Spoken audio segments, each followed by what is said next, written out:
Namun secara empirik, pemilu Orde Baru tetap dinilai curang karena secara substansial pelaksanaan pemilunya berjalan dengan tidak fair.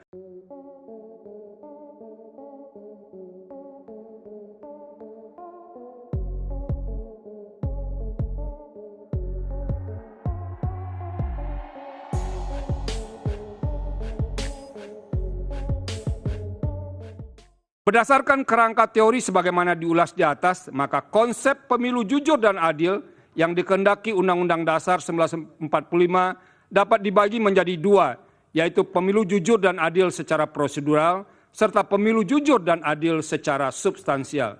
Selanjutnya dianggap dibacakan. Melampaui batas keadilan prosedural, azas jujur dan adil dalam pasal 22E ayat 1 Undang-Undang Dasar 1945 tidak hendak berhenti pada batas keadilan prosedur semata. Jujur dan adil dalam norma konstitusi tersebut menghendaki sebuah keadilan substantif. Bila mana hanya sebatas keadilan prosedural, azas pemilu jujur dan adil dalam Undang-Undang Dasar 1945 tersebut tidak akan pernah hadir.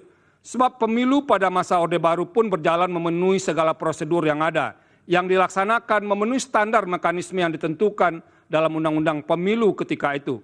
Namun secara empirik, pemilu Orde Baru tetap dinilai curang karena secara substansial pelaksanaan pemilunya berjalan dengan tidak fair, baik karena faktor pemihakan pemerintah pada salah satu kontestan pemilu maupun karena faktor praktek penyelenggaraan pemilu yang tidak memberi ruang kontestasi yang adil bagi semua kontestan pemilu. Oleh karena itu, azas jujur dan adil dalam norma pasal 22E ayat 1 Undang-Undang Dasar 1945 menghendaki sebuah keadilan dan kejujuran pemilu yang lebih material. Jujur dan adil yang dikehendaki bukan hanya sekadar sikap patuh pada aturan, melainkan sikap tidak berlaku curang, tidak berbohong, dan tidak memanipulasi atau memanfaatkan celah hukum atau kelemahan aturan hukum yang ada untuk melakukan tindakan yang secara esensial merupakan praktek curam dalam sebuah kontestasi. Artinya, jujur dan adil dalam pemilu yang diinginkan konstitusi mencapai sesuatu yang bersifat hakiki dari arti kejujuran keadilan itu sendiri. Dalam arti, ukuran kejujuran dan adil bukan sebatas melihat dari sisi formalitas prosedural hukum, melainkan juga mencakup aspek yang berada di atas hukum, yaitu etika in casu etika dalam kontestasi pemilu.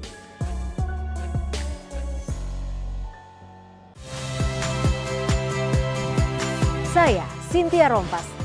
Saksikan program-program Kompas TV melalui siaran digital, pay TV, dan media streaming lainnya. Kompas TV, independen, terpercaya.